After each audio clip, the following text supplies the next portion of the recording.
अभिनेता सलमान खानच्या घराच्या बाहेर काल फायरिंग झाली। आम्ही परत एकदा राज्यातल्या जनतेला विश्वास देऊ इच्छितो की राज्यातल्या प्रत्येक नागरिकाची सुरक्षेची जबाबदारी ही आमच्या महायुती सरकारची आहे। राज्याला अतिशय कर्तबगार असे गृहमंत्री लाभलेले आहेत देवेंद्र फडणवीसजींच्या रूपाने, म्हणून कोणाच्याही केसालाही धक्का लागणार नाही एवढा विश्वास राज्याच्या जनतेला मी देऊ शकतो। शेवटी एक गोष्ट राज्याच्या जनतेने त्याही पलीकडे संजय राजाराम राऊत सारख्या लोकांनी समजली पाहिजे की हे काय महाविकास आघाडीचं सरकार नाही, हे काय उद्धव ठाकरे मुख्यमंत्री असलेलं सरकार नाही, जिथे मोठ्या मोठ्या उद्योगपतींच्या घराच्या बाहेर जिलेटिनच्या कोण काड्या ठेवणार आणि मग तिकडचे पोलीस अधिकारी सचिन वाझे सारखे त्या पूर्ण षडयंत्राचा भाग राहणार। हे काही उद्धव ठाकरेचं सरकार नाही, हे आमच्या महायुतीचं सरकार आहे। तिथे राज्यातल्या राहणाऱ्या प्रत्येक नागरिकाची सुरक्षेची जबाबदारी आम्हाची आहे। महाविकास आघाडीचं सरकार असताना जसं मुकेश अंबानीजींच्या घराच्या बाहेर जिलेटिनच्या काड्या ठेवलेल्या आणि मग वसुलीचा रॅकेट जे आमच्या देवेंद्रजींनीच विरोधी पक्ष नेता म्हणून उघडीत आणलेलं, तसे कुठलेही प्रकार आमच्या ह्या महायुतीच्या सरकारच्या असेपर्यंत होणार नाही एवढा विश्वास मी राज्याच्या जनतेला देतो।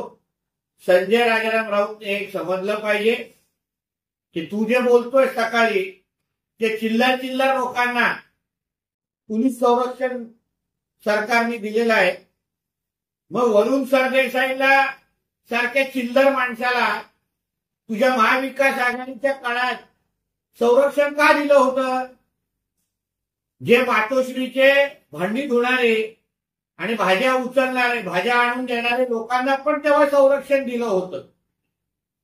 आणि महत्वाचे लोक म्हणजे देवेंद्र फडणवीस साहेब असो, चंद्रकांत पाटील साहेब असो, राणे साहेब असो, ज्यांना खऱ्या अर्थाने सुरक्षेची गरज होती, त्यांची सुरक्षेमध्ये कपात किंवा सुरक्षा कमी करण्याचं काम हे तुझ्यात महाविकास आघाडीच्या सरकारने केलं होतं।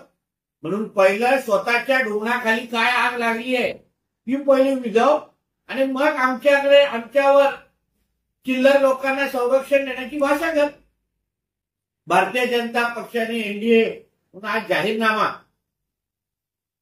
वर बोलण्याच्या वेळी आज 14 एप्रिललाच जाहीरनामा कसा प्रकाशित केला यावर हे माझे भाष्य करतात। 10 वर्ष मोदीजींच्या पूर्ण प्रवासावर टीका हा संजय राजाराम राऊत करतो, पण 2014 आणि 19 मध्ये जो जाहीरनामा आम्ही लोकांनी बाहेर काढलेला त्याचा भाग तुम्ही पण होता।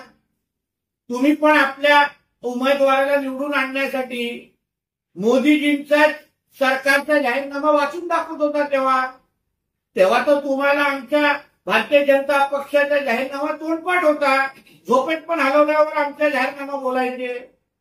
10 वर्षाच्या मोदी साहेबांच्या प्रवासावर टीका करत असताना 10 वर्षामध्ये 6 वर्ष तुम्ही आमच्या बरोबरच होता। मग तेव्हा तुम्हाला जाहीरनामा एवढा काही कडू वाटला नाही, तेव्हा संविधान धोक्यात आहे असं वाटलं नाही, तेव्हा दिवस रात्र बायकोचं नाव घेण्यापेक्षाही जास्त नाव तुम्ही मोदीजींचं घ्यायचा।